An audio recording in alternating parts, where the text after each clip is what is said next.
Assalamualaikum warahmatullahi wabarakatuh, teman-teman semuanya. Kembali lagi dengan saya Ali Mustika Sehari. Kali ini saya ingin berbagi ke teman-teman semuanya tentang tips untuk mencari atau memilih akses point, router, atau mungkin alat-alat jaringan WiFi ya, yang mungkin teman-teman masih pemula. Di saat teman-teman mencari referensi alat-alat ini cocok tidak untuk di rumahnya, atau mungkin mau dipakai untuk jual beli ataupun yang lainnya. Karena biasanya kalau pemula itu di saat teman-teman mau beli alat itu pasti butuh referensi, biasanya seperti itu. Nah, semoga video ini nanti bisa bermanfaat buat teman-teman di saat memilih dan memilah sesuai dengan kebutuhannya masing-masing, mana yang akan saya beli dan mana yang akan saya pakai nanti untuk di rumah ataupun di kantor ataupun mau dipakai untuk menyebarkan alat-alat WiFi-nya. Oke, teman-teman semuanya. Ini berdasarkan pengalaman teman-teman ya. Jadi nanti mungkin di saat teman-teman yang lain mencari referensi ternyata berbeda dengan apa yang saya sampaikan, saya juga mohon maaf. Seandainya ada kekeliruan dalam saya menyampaikan, nanti teman-teman juga bisa silakan dikoreksi ya di kolom komentar. Mas, ini harusnya begini gitu. Jadi nanti saya juga akan menerima masukan dari teman-teman semuanya. Saya juga masih belajar ya, jadi kita sama-sama belajar, dan berdasarkan pengalaman yang pernah saya alami ini, semoga nanti juga bisa menjadi referensi buat teman-teman semuanya. Oke, di sini pas juga di ruangan ini masih banyak alat-alat router ya. Ini ada router, ada access point, dan berbagai macam alat yang di ruangan saya ini. Ada yang harganya murah, ada yang harganya mahal, tapi juga ada yang dipakai, ada yang tidak dipakai. Nah, intinya teman-teman semuanya, kadang kita itu di saat membeli suatu produk itu kadang itu tidak sesuai dengan yang kita butuhkan. Kita hanya ingin beli saja. Seperti saya itu kadang itu hanya ingin beli tapi nggak dipakai, ingin tahu seperti apa spesifikasinya, itu aja tapi nggak dipakai. Ada yang memang ingin benar-benar beli barang yang dibutuhkan, ternyata saat sudah beli, melihat review, melihat ulasan dari beberapa YouTuber atau mungkin blog atau mungkin website yang lain, ternyata tidak sesuai dengan keinginannya. Oke, teman-teman, di saat teman-teman mau membeli alat router atau di situ access point atau mungkin jaringan WiFi, alat-alat jaringan WiFi, yang paling utama nomor satu adalah teman-teman harus dilihat dulu spesifikasinya. Oke, nah ini yang paling penting teman-teman. Di saat teman-teman sudah terbiasa dengan spesifikasi atau biasanya data sheet, itu akan dijelaskan detail di situ sebenarnya. Ini antenanya berapa dB, itu akan kelihatan. Contohnya di sini, ini salah satu router ya, routernya Ruiji rumahan. Ini di sini akan dijelaskan nanti antenanya itu berapa, RAM-nya berapa, terus habis itu nanti jangkauannya itu kira kurang lebih berapa. Karena misalnya antenanya 5 dB, itu biasanya lingkaran itu bisa bisa diperkirakan lah seperti itu. Terus di sini juga ada voltasenya juga ada di sini. Dan ini juga ada nanti dipakai ini dual band atau tidak. Apakah di sini hanya frekuensinya 2, ataukah 5, itu semuanya dijelaskan di datasheetnya atau di spesifikasinya. Jadi yang pertama teman-teman, di saat membeli alat-alat WiFi atau router atau access point dan semacamnya, dilihat terlebih dahulu itu datasheetnya atau spesifikasinya, biar teman-teman nanti nggak keliru. Dan itu apakah kebutuhan itu sesuai dengan apa yang saya butuhkan, itu yang paling penting ya. Nah, saya contohkan. Karena di sini setiap alat itu punya spesifikasi masing-masing, artinya nanti itu setiap alat itu akan mempunyai kekuatan yang berbeda-beda. Ini Ruiji, misalnya saya bandingkan, ini misalnya dengan yang ini juga bekas ini modem atau modemnya dari ZTE kayak gini. Ini tidak dual band, spesifikasinya tidak dual band, hanya frekuensinya 2,4. Ini harganya juga murah, 100 ribuan. Ini harganya kurang lebih sekitar 300 ribuan. Ada lagi yang di sini, kayak gini. Nah, ini juga sama. Spesifikasinya tentunya akan berbeda juga dengan yang di Ruiji seperti ini.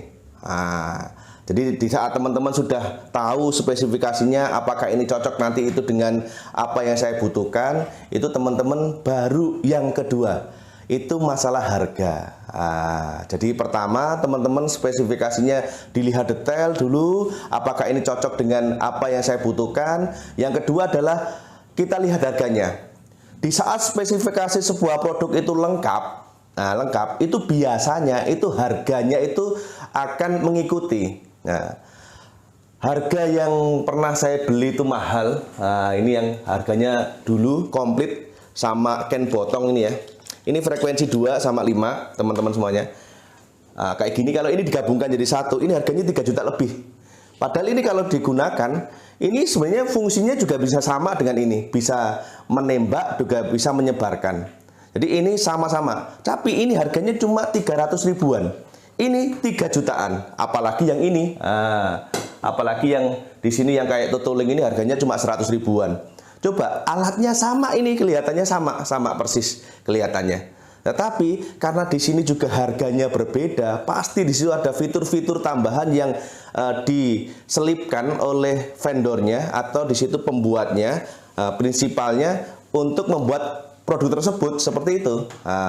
Nah, ada suatu konsep yang biasa sering saya pakai teman-teman semuanya di saat teman-teman itu ingin harga barang itu dengan harga murah. Terus nanti ada segitiga gitu. Murah, bagus, dan handal. Nah, di saat teman-teman itu ingin barangnya yang murah, itu jangan berharap barangnya itu bagus dan handal. Kalau sudah murah, itu jarang banget handal dan bagus itu jarang. Tetapi kalau teman-teman ingin itu barangnya yang bagus, itu jangan berharap yang murah, seperti itu. Nah, ini harga 300 ribu teman-teman semuanya. Harganya itu 300 ribu. Terus dibandingkan dengan Ruiji yang di atasnya, itu harganya sekitar 500-600 ribuan. Yang GX Pro, yang G Pro. Nah, itu pasti mempunyai tambahan spesifikasi yang lebih daripada yang ini. Kayak gitu. Seperti halnya di situ kita mau menggunakan produk mikrotik. Mikrotik itu ada level-levelnya. Ada yang level 4, ada level 5, ada level 6. Dan itu akan ditambahkan sesuai dengan harganya juga. Jadi semakin mahal harganya, biasanya itu nanti mempunyai kualitas yang lebih bagus daripada harga yang di bawahnya, atau mempunyai tambahan spesifikasi yang lebih daripada yang di bawahnya. Artinya teman-teman, di saat teman-teman di situ sudah beli, misalnya totoling ini, saya sudah beli ini untuk nembak juga bisa, tetapi ringnya nanti akan kurang. Sevision udah tahu, terus habis itu harganya juga cukup murah. Lah, yang selanjutnya teman-teman semuanya, teman-teman coba nanti mencari ulasan atau review ya, yang nomor 3 ini ya, mencari ulasan atau review yang ada dari YouTuber-YouTuber yang lain atau dari situ dari blog-blog atau website yang lain. Lah, di situ dibandingkan teman-teman semuanya. Lah, di saat teman-teman di sini sudah melihat review-review dari teman-teman yang lain atau termasuk review dari saya kayak gini ya, oh ini dari YouTube-nya Mas Ali Mustikasari, ternyata alat ini bisa dipakai gitu loh. Nah, teman-teman nanti juga harus bisa melihatnya itu jangka panjang. Apakah ini bisa dipakai untuk jangka panjang atau tidak? Kayak gitu. Nah, review itu teman-teman juga harus minimal itu paham dasarnya. Konsep dasarnya harus dipahami terlebih dahulu. Kalau teman-teman konsep paham dasarnya terlebih dahulu nggak paham, nanti di saat teman-teman mendapat penyampaian dari salah satu YouTuber mungkin seperti saya kayak gini, nanti akhirnya ambilnya itu saklek gitu loh. Wah, katanya Mas Ali bisa, ini kok nggak bisa kayak gitu. Katanya itu bisa, ternyata ini nggak bisa. Nah, itulah yang menjadi pedoman buat teman-teman nanti itu untuk memilih produk itu apakah sesuai dengan apa yang dibutuhkan.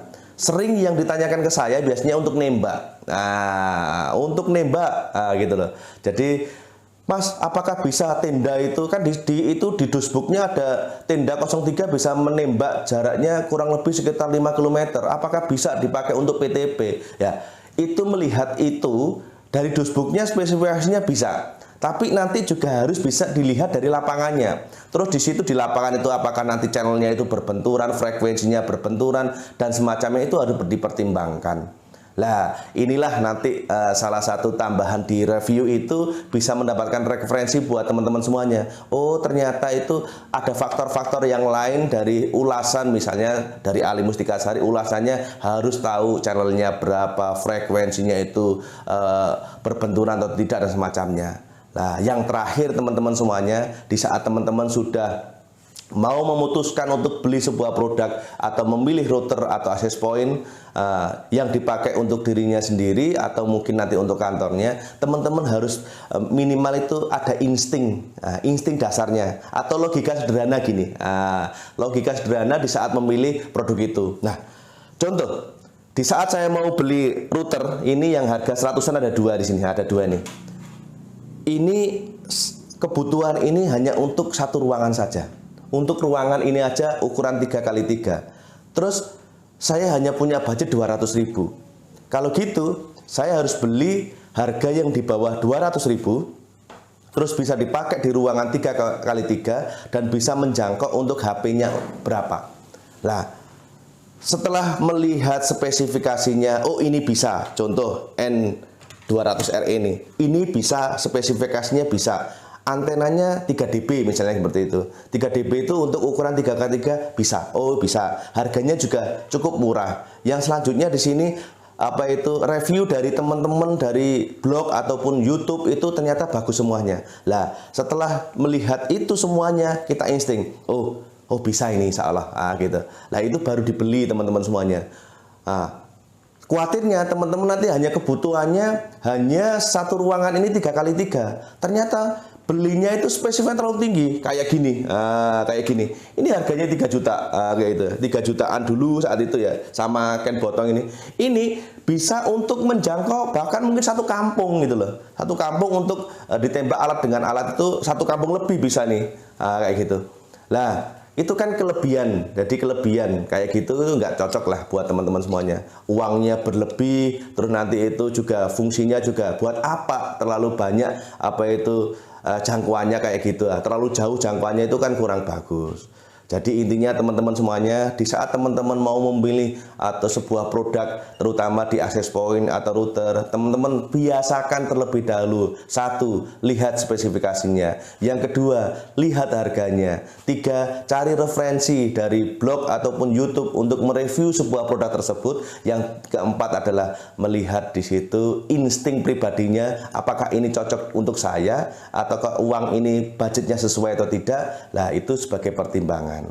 Oke, itu mungkin tips sederhana. Insya Allah besok kita akan ke lapangan lagi di video-video yang lain. Nanti akan saya jelaskan secara real. Nanti itu beberapa contoh intervensi atau di situ jangkauan dari sebuah produk ini, biar nanti teman-teman lebih mantap. Oh, ini cocok untuk saya, kayak gitu. Oh, ini nggak cocok untuk saya, gitu loh.